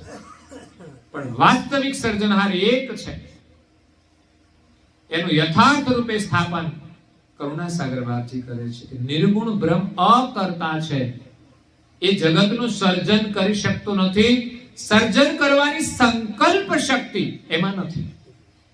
એ નપુસક છે. જેમ કોઈ નપુસક વ્યક્તિ હોય એ પ્રજાને જન્મ નથી આપી શકતી, કારણ કે એની અંદર પ્રજાને ઉત્પત્તિ કરવાની શક્તિ નથી. અને એ સંકલ્પ શક્તિ એ બ્રહ્મમાં નથી. હા, બ્રહ્મમાં સૃષ્ટિનો વિસ્તાર થાય છે એટલે એમ લાગે કે આ બ્રહ્મથી થયું. બ્રહ્મથી કે છે જ્યોતિ ઉત્પન્ન થઈ, પણ એની મેળે આપોઆપ નથી થઈ. એને ઉત્પન્ન કરનાર માલિક એ ન્યારા છે. એની સંકલ્પ શક્તિથી બ્રહ્મમાં જ્યોતિનું સર્જન થયું છે. જ્યોતિથી આદ્ય શક્તિથી ત્રણ દેવો, ત્રણ દેવીઓ, એનાથી 14 લોકનો વિસ્તાર થયો. આ સીધું જ ગણિત છે, ઉપાસના. દેવો એ દેવો છે, મહાન છે, એનો પણ આપણે આદર કરીને આપણે કર્તાનું ભજન કરવાનું છે. કોઈ પણ દેવને આપણે વંદન કરવા જોઈએ, એ આપણાથી મહાન છે. આપણા શરીરમાં દેવી તત્વ રૂપે બિરાજેલા છે, તો ત્યારે તો આપણે બધી ક્રિયા કરીએ છીએ. સૂર્ય ચંદ્ર છે, બ્રહ્મા વિષ્ણુ મહાદેવ. બ્રહ્મા ના હોય તો સૃષ્ટિનો વિસ્તાર અટકી જાય. કર્તાએ સર્જન કર્યું છે, પણ સૃષ્ટિનો જે ક્રમ ચાલે છે એ દેવો થકી ચાલે છે. નહીં તો આપણું અસ્તિત્વ શરીરમાં ના હોત ને, આપણે આવ્યા ક્યાંથી? એ પ્રકારે દેવોનો આપણે આદર કરીએ કે દેવો એ દેવો છે, ક્યારે એની નિંદા ન કરીએ. ત્યારે જ દેવોની જાળમાંથી છૂટીશું. એક છે જગત જંજાળ, બીજી છે દેવ જંજાળ, ત્રીજી છે બ્રહ્મ જંજાળ. આ 3 જંજાળમાંથી નીકળવાનું છે. શ્રીનાથજી મહારાજશ્રીએ કેવલ જ્ઞાનોદયમાં લેખ લખેલો છે. 3 પ્રકારની જંજાળ. એક તો આ પરિવારમાં અને આ સંસારમાં જે મારું તારું છે ને એ માયાની જંજાળ છે. જગત જંજાળ, જ્યાં જોવો ત્યાં મારી તારી વાતો હાલતી જો. આ તો કથા હાલે, બાકી પૂરી થાય પછી ચાલુ થાય. કે જરૂરી વાતો હોય પણ બિન જરૂરી મારું તારું લોકો કરતા હોય છે, નિંદા આદિ. તો એ છે જગત જંજાળ. ભક્તિ કરીએ તો પછી આ જંજાળમાંથી આપણે છૂટવું જોઈએ. એમ નથી કહ્યું કે તમે પરિવાર છોડી નીકળી જાઓ. પરિવારનો સંબંધ છે, એ કર્તવ્ય ધર્મ છે, એ પણ નિષ્કામ ભાવથી તમે નિભાવો. એમાં કોઈ મહત્વાકાંક્ષા નહીં, દુરાગ્રહ નહીં, ચાહના નહીં, પણ પ્રેમ રાખીને કે ભાઈ આપણો એની યાર સંબંધ છે, એ આપણે નિભાવવું જોઈએ. અનાસક્ત ભાવ, ભગવાનમાં પ્રેમ રાખી. એમાં અવરોધ કરે તો એનાથી અલગ. પ્રહલાદ ભક્તિ કરતા હતા, એના પિતા એના ભક્તિની અંદર અવરોધ રૂપ બન્યા તો એનો વિરોધ કર્યો. એને પિતા તરીકે સન્માન કર્યું, આદર કર્યો, અપમાન નથી કર્યું. પણ ભક્તિમાં વિરોધ કરે તો એનું ગ્રાહ્ય નથી કરતા, એ ગ્રાહ્ય નથી કરતા. તો એ પ્રકારે આપણે આ જંજાળમાંથી છૂટવાનું છે. પરમ ગુરુ આપણે જંજાળમાંથી છોડાવવા માટે આવ્યા છે. તો પરમ ગુરુની આપણે ઓળખ કરીએ કે 14 લોકના નાથના પણ સ્વામી છે. નિર્ગુણ જે બ્રહ્મ છે એનાથી તીત વિત્ત રૂપે એ વિરાજેલા છે. જુગમન લીન દઉ ચરણ શોભાય. જગતના જીવોના જે મન છે એના બંને ચરણની અંદર લીન થઈ ગયા છે. પરમ ગુરુના બંને ચરણ જે ગતિ રૂપે છે એમાં એના ચરણમાં લીન થઈ ગયા છે. જ્ઞાન સ્વરૂપે પરમ ગુરુનું જે સ્વરૂપ છે સોહંગ સ્વરૂપ એમાં આપણું મન લીન થઈ જાય. અહીંયા માત્ર કોઈ સ્થૂલ વર્ણન નથી. સ્થૂલની સાથે સૂક્ષ્મ ગતિનો સંબંધ છે. એટલે માત્ર સ્થૂલ રૂપે જ નહીં પરંતુ જ્ઞાન સ્વરૂપે પરમ ગુરુનું જે સ્વરૂપ છે એમના ચરણમાં સૌપ્રથમ તો એ પ્રગટ થયા છે. એમનું દિવ્ય સ્વરૂપ છે. એમના ચરણોમાં પણ આપણી વૃત્તિને લીન કરવાની, મતલબ કે એમના ચરણનો સ્પર્શ, વંદન, એમના ચરણની પૂજા, એ સંસ્કાર, આદર, ભલે અત્યારે એમનું પ્રતિકૃતિ સ્વરૂપ હોય, એ જડ નથી. જો એકલા સ્વરૂપને માનીએ તો જડ કહેવાય, ખોટા રૂપે માનીએ તો. પણ એ સ્વરૂપનો સંબંધ એમના રચેલા ગ્રંથો સાથે છે. તો એ સ્વરૂપમાં પૂજ્ય પ્રીતિ, બીજી પ્રીતિ પ્રગટ થાય ગ્રંથનું અધ્યયન કરવાની જિજ્ઞાસા. અને એ જિજ્ઞાસા થાય ત્યારે પરમ ગુરુની ઓળખાણ થવા માંડે કે આ દિવ્ય દેહ ધારણ કરીને આવ્યા છે કોણ છે. બાકી તો જ્ઞાન વિના તો બધા મહાપુરુષો સરખા દેખાય. કોઈ મહાપુરુષ છે પણ એની ગતિ કેવી છે, એ કોણ છે, એની ઓળખાણ તો ક્યારે થાય? એ દેહ ધારણ કર્યો ત્યારે આપણને જ્ઞાન આપ્યું છે. પહેલો આદર એ પરમ ગુરુ જ્યાં જ્યાં વિચરણ કર્યું એ દેહ સ્વરૂપે મળ્યા ત્યારે પછી એને જ્ઞાન મળ્યું ને. આપણે અત્યારે પણ જ્ઞાન સાંભળીએ તો દેહના માધ્યમથી સાંભળીએ છીએ. પણ દેહ માત્ર જ નથી, દેહ જ નથી આપતો. દેહની અંદર એની ગતિ સમાયેલી છે. એની અંદર ભીતરમાં એનું પરમ વિશેષ અંશ રૂપ સમાયેલું છે. અને એનું જોડાણ કૈવલ સાથે છે. એ સંપૂર્ણ એકતાર સાથે પરમ ગુરુ આપણે દર્શન આપી રહ્યા છે. અને નારદાજી મહારાજ શ્રી એ પ્રકારે દિવ્ય ગતિથી દર્શન કરે છે, માત્ર સ્થૂલ રૂપે. પરમ ગુરુનું જ્ઞાન મળ્યું, એમાં એને દિવ્ય દર્શન થયા, ત્યારે જગતના મન એ પરમ ગુરુના ચરણ એવા સુંદર શોભાયમાન છે, એમાં લીન થઈ જાય છે. અને નખ દૂતી અરક સમાન સોહાય. ચરણની વાત કરી છે ને ત્યારે ચરણ શોભાયમાન હોય, એની સુંદરતાનું વર્ણન કર્યું છે નારદાજી મહારાજ. એ કેવા શોભાયમાન છે તો કે ચરણની અંદર નખ હોય છે. તો એને નખની શોભાનું વર્ણન કર્યું. નખ દૂતી અરક સમાન. દૂતી એટલે બીજો સૂર્ય. પરમ ગુરુના ચરણની શોભાનું વર્ણન કે કેટલા પ્રકાશમાન છે, એના ચરણમાં કેટલો પ્રકાશ છે, એના નખ સૂર્ય સમાન શોભાયમાન છે. એમનું દિવ્ય સ્વરૂપ એવું તેજસ્વી હશે. નારદાજી મહારાજની જે જ્ઞાન દ્રષ્ટિ છે એ કોઈ સામાન્ય નથી. એમના દિવ્ય દેહમાં પણ એક દિવ્ય દ્રષ્ટિનું દર્શન કરે છે, દિવ્ય સ્વરૂપનું દર્શન કરે છે. પરમ ગુરુના ચરણમાં એની દ્રષ્ટિ સ્થિર થઈ જાય. જેમ લક્ષ્મણજી રામચંદ્રજીની સેવામાં હતા, જોડે સાથે સીતા માતા હતા, પણ લક્ષ્મણની દ્રષ્ટિ એક સીતા માતાના ચરણમાં જ રહે છે. એના ચરણનો મહિમા છે, એની સેવાનો મહિમા છે. તો આપણી દ્રષ્ટિ પરમ ગુરુના શરણમાં રહે. એ જ રીતે માતા પિતાના ચરણમાં પણ મહત્વ છે. એના ચરણની પૂજા, અને ચરણમાં રહેશે તો શરણમાં પણ રહેશે. કારણ કે શરણમાં ક્યારે રહે? એના ચરણમાં આવે તો ને. એ તો દૂર દૂર ભાગ્યા કરે, મારા બાપા છે પણ ઠીક છે, દૂર દૂર રહેવાનું, એનાથી નજીક નહીં જવાનું, એને પગે નહીં લાગવાનું. છે બાપા, બાપા તો છે જ, પણ આપણે તો એના ચરણમાં ઝૂકવાનું છે, અહંકાર છોડીને એના આશીર્વાદ લેવાના છે. પિતા એ પિતા હોય છે, ગમે તે હોય, પણ પિતાનો એક સંબંધ, એ પિતા છે તો એમના આગળ તમે ઝૂકો, વંદન કરો, ચરણ સ્પર્શ કરો તો એ પિતાના આશીર્વાદ મળે જ છે. ત્યાં વ્યક્તિત્વ અલગ છે, વ્યક્તિત્વ દરેકનું અલગ અલગ હોય, પણ પિતા તો છે ને, પિતાને પ્રણામ કરે તો પિતાના આશીર્વાદ તો મળે છે.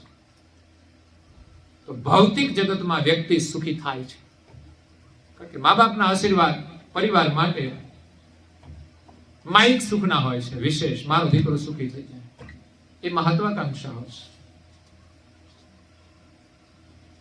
પણ કોઈ મહાન હોય, ભક્તિ પ્રધાન હોય તો એ બાળકોને સંસ્કાર રૂપે આશીર્વાદ આપે છે. એટલે માતા પિતાને પ્રણામ એક બહુ જ મોટા સંસ્કાર છે. અને ત્યારે જ આપણે ગુરુજનોના આશીર્વાદ લઈ શકીએ છીએ. અહંકાર છોડીને આપણે પ્રણામ કરવાના છે.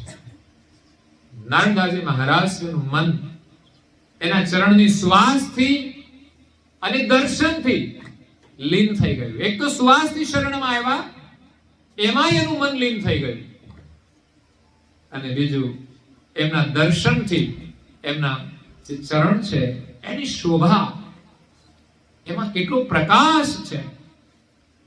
જો ચરણના નખની અંદર આટલો પ્રકાશ હોય તો એનું મુખ કેટલું તેજસ્વી હશે. આગળ એનું બધું વર્ણન આવે છે. તો આપણે એવા દિવ્ય ભાવથી પરમ ગુરુના દર્શન કરીએ તો એ સ્વરૂપની અંદર દિવ્યતાના દર્શન કરીએ તો આંખો છે ને આપણી પવિત્ર બનશે. આંખોને પવિત્ર કરવાનો આ ભાવ છે. નહીં તો આપણને બહુ ના દિવ્યતાના દર્શન થાય તો પછી આપણને તો દુનિયાની જ રૂપરંગની જે માયા છે સુંદર લાગે છે, અને એમાં તો આપણે બંધાઈ જઈએ છીએ. સંસારની સુંદરતા દેખાય છે સુંદર, અને એને આપણે માનીએ છીએ, અને એમાં આપણે અંજાઈ પણ જઈએ છીએ. પણ મહાપુરુષોની દિવ્યતાના દર્શન એની આપણી પાસે દ્રષ્ટિ નથી. તો જ્ઞાન દ્વારા આ આંખોથી બાહ્યની અંદર પણ જે દિવ્યતા છે એના આપણે દર્શન કરવાના છે. માત્ર શરીર ભાવે જોવે તો આસક્તિ છે, પણ જ્ઞાન ભાવથી તમે જુઓ આ શરીરને તો શરીરની અંદર પણ દિવ્યતા છે. કઈ દિવ્યતા છે? તો દરેક શરીરમાં ચૈતન્ય રહેલો છે, એનાથી તો આ શરીર ચેતન છે. પણ લોકો ભીતર નથી ક્યાંય કોઈ જતા, એ તો માત્ર શરીરને જોવે છે. બસ શરીર રૂપાળું છે ને એ ગમે છે, પોતાને ગમે છે, બીજાને ગમે છે, બીજાના શરીરને જોઈને બંધાય છે. એટલે માત્ર આપણે બાહ્ય સુંદરતાને જ મહત્વ આપીએ છીએ, ત્યારે ઉપરના જે પહેરવેશ હોય એનું આકર્ષણ હોય છે. એ પણ એક જડતા છે, વિકાર છે. ઉપર જે કઈ અલંકાર ધારણ કર્યા હોય એનું આકર્ષણ છે, એના માથે પાછી જટા બાંધી હોય એનું આકર્ષણ છે, અને જુતિયાનું આકર્ષણ હોય પાછું. પણ કોઈની દિવ્ય સ્વરૂપે એની દિવ્યતાનું આકર્ષણ નથી. જે મહાન પુરુષો થયા એમણે આવી સુંદરતાની અંદર દિવ્યતાના દર્શન કર્યા છે. અનેક ઇતિહાસો છે એના. તો નારણદાસજી મહારાજ કે જગતના મન જે કોઈ પરમ ગુરુના શરણમાં આવ્યા એના મન એના ચરણમાં લીન થઈ ગયા છે, અને પરમ ગુરુના ચરણ જ એમાં શોભાયમાન છે. તો એ આકર્ષણ કોઈ બાહ્ય તો નહીં હોય ને. પરમ ગુરુના ચરણમાં આપણું મન લીન થઈ જાય એ પૂજ્ય ભાવ છે, પૂજા કરવાનો ભાવ છે, એમાં લીન થઈ જાય. બાકી તો લોકો સુંદર બનાવે છે, નખ રંગીને બનાવે, બધું ટીપટોપ કરતા હોય છે સારા દેખાવા માટે.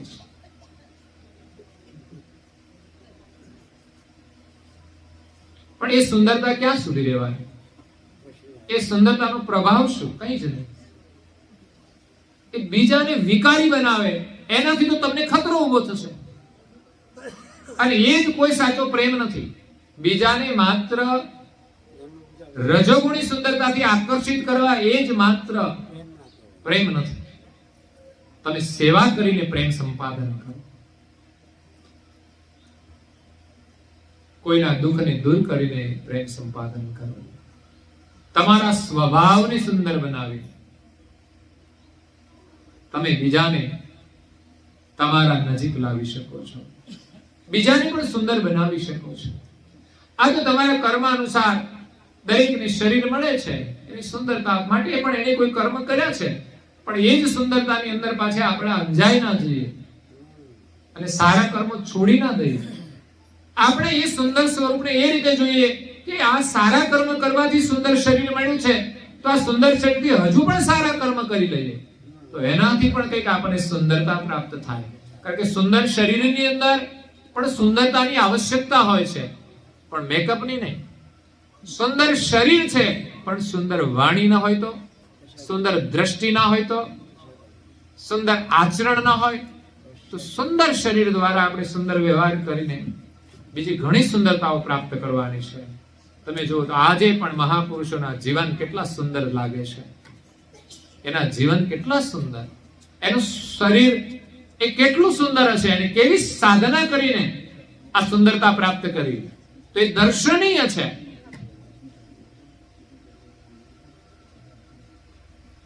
એટલે અહીંયા નારણદાસજી મહારાજે બહુ જ સૂક્ષ્મ ઊંડાણથી પરમ ગુરુનું દર્શન કર્યું છે, એમના ચરણનું દર્શન કર્યું છે. એમના નખ એને સૂર્ય સમાન તેજસ્વી દેખાય છે.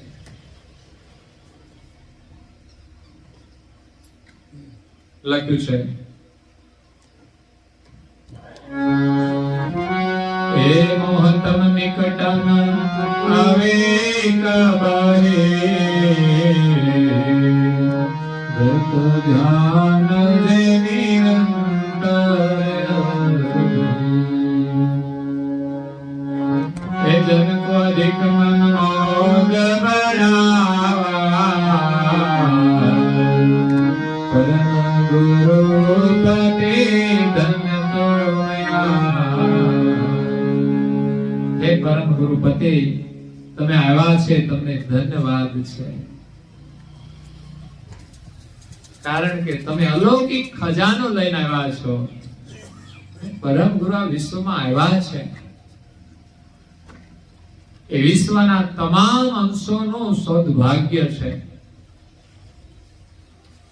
સુખનો ખજાનો લઈને આવ્યા છે, દિવ્ય જ્ઞાન લઈને આવ્યા છે. હે પરમ ગુરુ, આપ તો જગતના પતિ છો, તાત છો.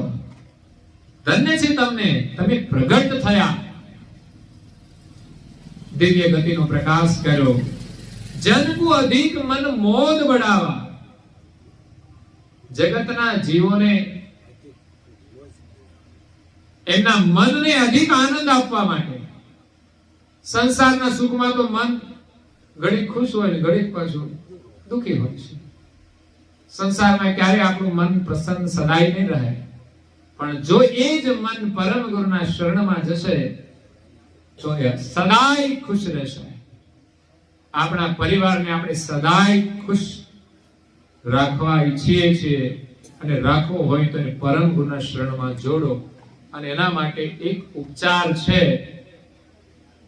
પરમ ગુરુના શરણમાં આપણે દીક્ષિત બનીએ,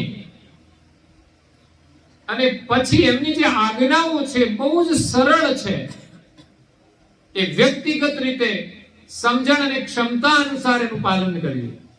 નાની ઉંમર હોય બાળકો તો એ પ્રમાણે કરે, થોડા મોટા થાય સમજણ આવે તો એ પ્રકારે કરે, સમય મળે વધારે તો એ પ્રકારે કરે, ક્ષમતા અનુસાર. વહેલા ઉઠવાનું છે, ત્યાં પહેલી આળસ આવે છે શરીરમાં, છે ને આળસ એ બહુ જ ભયંકર છે, જે આપણે બહુ જ ગમે છે, આપણે મિત્ર બનાવી છે. આળસ,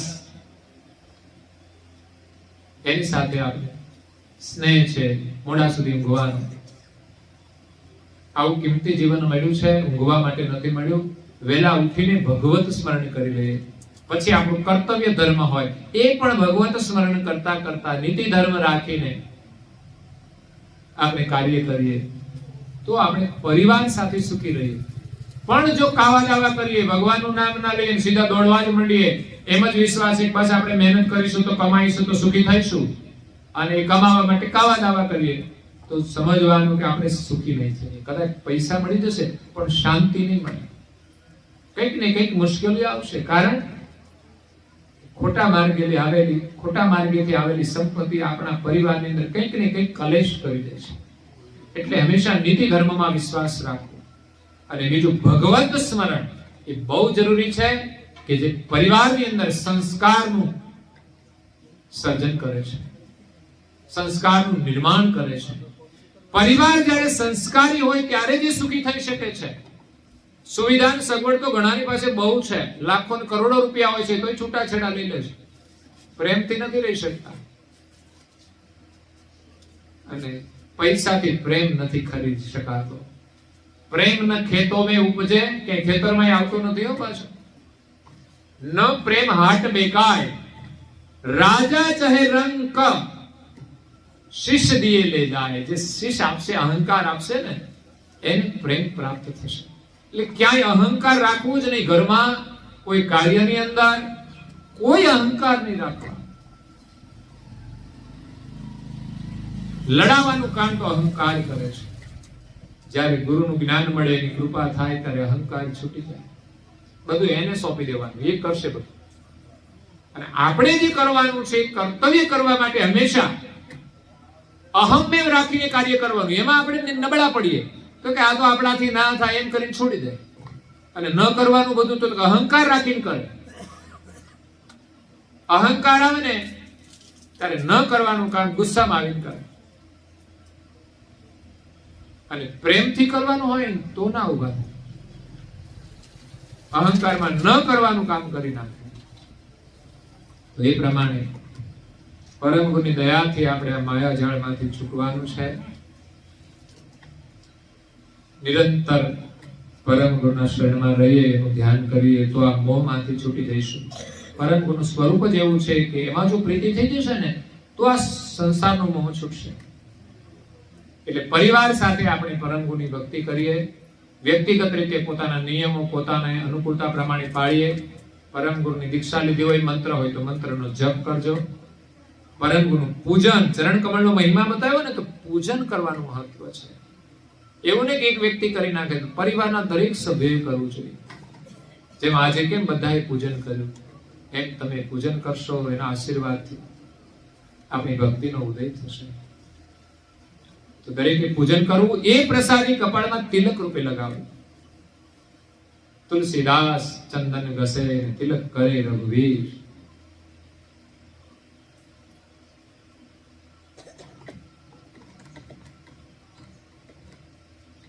તુલસીદાસજીને એવી રીતે રામના દર્શન થયા. આપણે પણ પરમ ગુરુના દર્શન તિલકમાં કરવાનું છે, એમની આજ્ઞા પાલન કરીને કરવાના છે. તિલક કોઈ સામાન્ય ક્રિયા નથી કે તિલક કરતા 53 ગયા એમ સમજીને છોડી નથી દેવાનું. એ 53 જતા રહે જો આપણે એને સમજીએ નહીં તો. દેખાવ માટે કરીએ તો, પણ સમજીને કરીએ ને તો એ આપણને આ સંસારની ભ્રમણામાંથી બહાર કાઢી નાખશે. એટલે તિલક કરજો, બધા જ કરજો. જેને તિલક કર્યા કેટલા ચહેરા આમ સૌમ્ય લાગે, સુંદર લાગે. અને મેકઅપ કરે તો સુંદર લાગે, પણ ફરક હોય છે.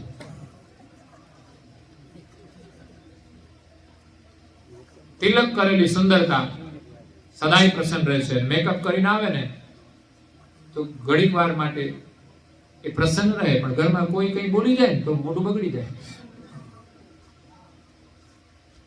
જ્યારે તિલક કર્યું હોય ને કોઈ બોલી જાય એને નજરઅંદાજ કરીને જવા દો, પણ આપણો ચહેરો તો પ્રસન્ન જ રહેવો જોઈએ અને મેકઅપની જરૂર ના પડે. એટલે તિલક કરજો, અમર મંત્રનો જપ કરજો. અમર મંત્ર ના ફાવે તો કૈવલ મંત્રની માળા કરજો. પરમ ગુરુની થોડી પ્રાર્થના કરજો. જે ઉપાસનાના રૂપમાં છે, જેટલો સમય મળે એટલી ઉપાસના અવશ્ય કરજો. અને એક મહત્વનો નિયમ, ગ્રંથોનું અધ્યયન, સદગ્રંથોનું અધ્યયન એ કરવાનું નિયમ એક વ્યસન બનાવજો, તો તમારા જીવનમાં ક્યારે અંધકાર નહીં રહે. આ વ્યક્તિગત રીતે પણ કરવાનું છે, અને સમય મળે તો સપ્તાહમાં એકવાર પરિવાર સાથે કરો. તમને પરિવારમાં બહુ જ પ્રેમ હોય તો પરિવાર સાથે તમે ભોજન કરો છો, એવી રીતે અઠવાડિયામાં એકવાર કોઈ પ્રસંગોપાત, પૂર્ણિમાના દિવસે તમે સાથે મળીને પ્રાર્થના કરો. એમાંથી એક આદર્શ પરિવારનું નિર્માણ થશે. એ જ પરિવારનો સાચો પ્રેમ છે. અને પરિવારના દરેક સભ્યો એકબીજાનો આદર ત્યારે જ કરશે કે આવા કાર્યો પરિવાર સાથે કરવામાં આવે. તો આટલું કહીને સમય થાય છે તો કથાને આપણે વિરામ આપીએ છીએ. કૈવલ ગામવાસી આજે મુખ્ય મણિબાની પાવન સ્મૃતિમાં અને સાથે સાથે એમના પહેલાના જે ઘરના સદસ્યો ગયા છે, કાળુભાઈ, સોમાભાઈ તથા વાલીબેન, એ દિવંગત આત્માને પણ આજે મણિબાની પાવન સ્મૃતિમાં શ્રદ્ધાંજલિ રૂપે આજના જે દિવ્ય સત્સંગ પારાયણનું આયોજન કર્યું છે, એમાં જે આપણને સત્સંગનો પ્રસાદ મળ્યો, ઉપાસનાનો પ્રસાદ મળ્યો, રાત્રે ભજન કીર્તનનો પ્રસાદ મળ્યો, એમના દ્વારા ખરેખર એ બધા જ આત્માઓને પરમ શાંતિ મળશે, પુનઃ માનવનું જીવન, અને જ્યાં પણ આગળ ગયેલા આત્માઓ છે એ પણ આજના પુણ્યથી બહુ જ ખુશ હશે. એને પણ એમ થતું હશે કે આટલી ખુશી એમને કેમ મળી? તો એને ખબર નહીં હોય કે અમારી પાછળ જે પરિવારના સદસ્યો છે એ અમારી પાછળ, અમારી સ્મૃતિમાં આજે એક પવિત્ર કાર્ય કરી રહ્યા છે. અહીં કરેલું કાર્ય એની પ્રસન્નતા આપે. જેમાં કર્મકાંડ થાય છે ને, કે અહીંથી પાછળથી મોકલવાનું,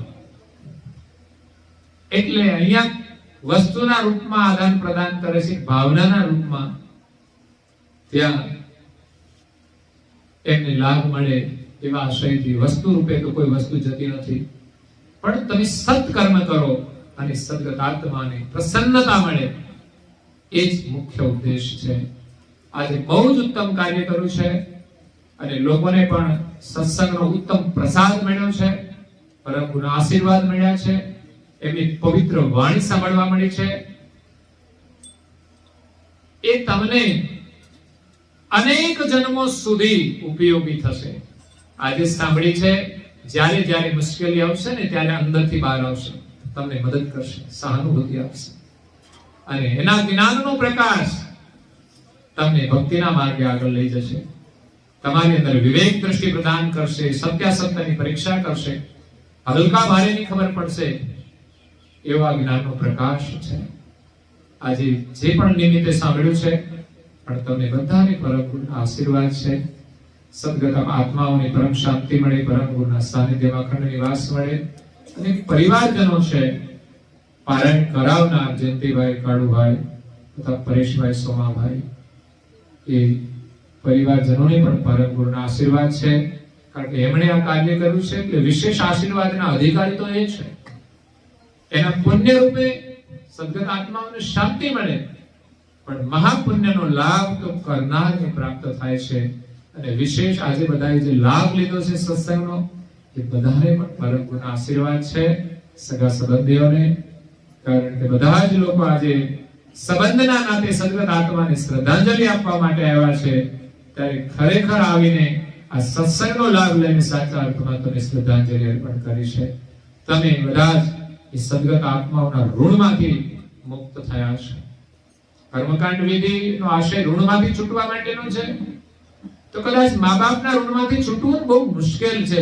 પાછળથી તમે ગમે તે આપી દો તોય ના છૂટાય, પણ સત્સંગનો પ્રસાદ એવો અમૂલ્ય છે કે તમે આવું પુણ્ય કરીને માતા પિતાના ઋણમાંથી છૂટી શકો છો. અને મા બાપ પ્રસન્ન થાય. દીકરો છે ને સત્સંગ કાર્ય કરે, ધર્મ કાર્ય કરે, એનાથી મા બાપ હંમેશા પ્રસન્ન થાય. એમ આજે પાછળથી પણ કરેલું કાર્ય એ સદગત આત્માઓ છે, એ પ્રસન્ન થાય છે.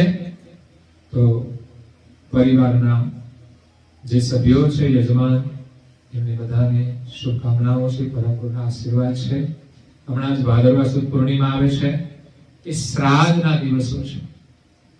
એટલે હું તમને એટલું કહું છું કે જે તિથિ હોય એ પ્રમાણે શ્રાદ્ધ કરતા હોય છે, પણ મારી દ્રષ્ટિએ તો જ્ઞાન સંપ્રદાયની અંદર પરમ ગુરુ જે નિર્વાણ દિવસ છે ને, એ જ ઉત્તમ દિવસ છે દરેક સદગત આત્માઓને નિર્વાણના આશીર્વાદનો.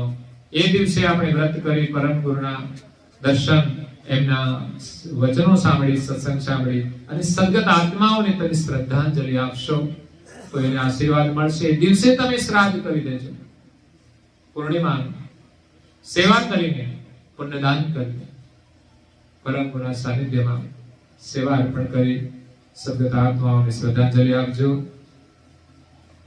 તો આગામી જે ભાદરવા સુદ પૂર્ણિમા છે, પરમ ગુરુનો નિર્વાણ દિવસ, તે આશીર્વાદ લેવાનું ચૂકશો નહીં.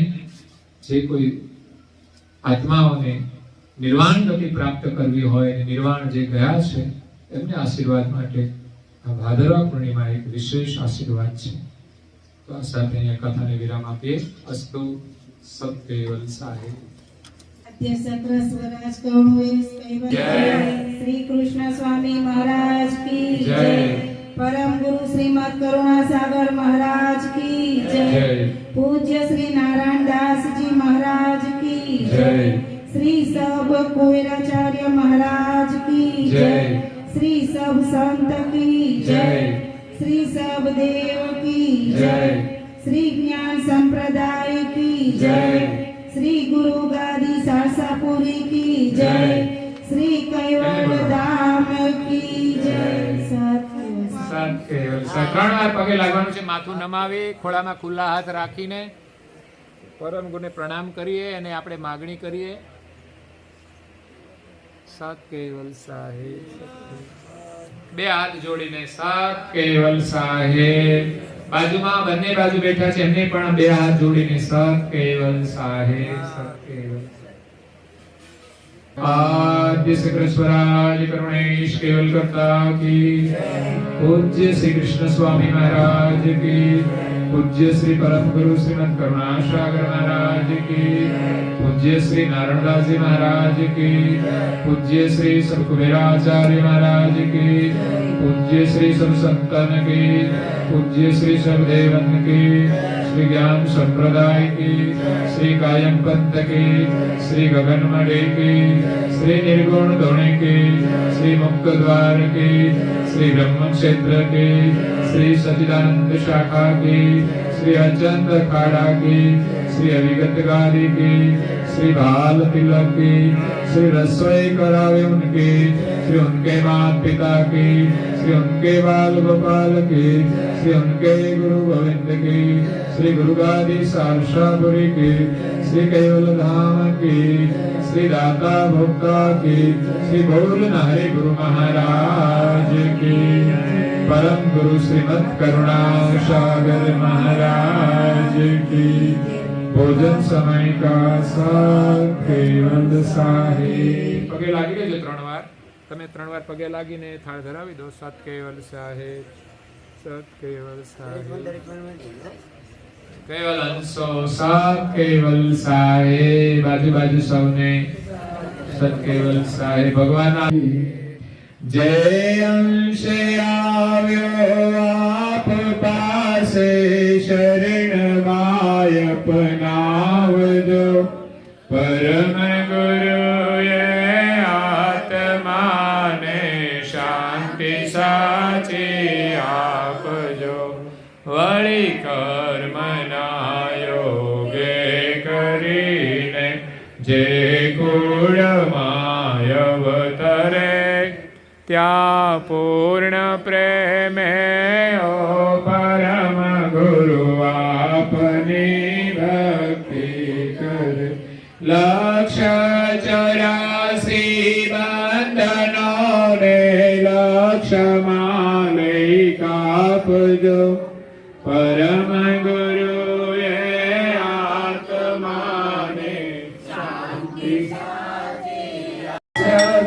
અનુપમ પ્યારી. અનેક જનોની અરજી. અનેક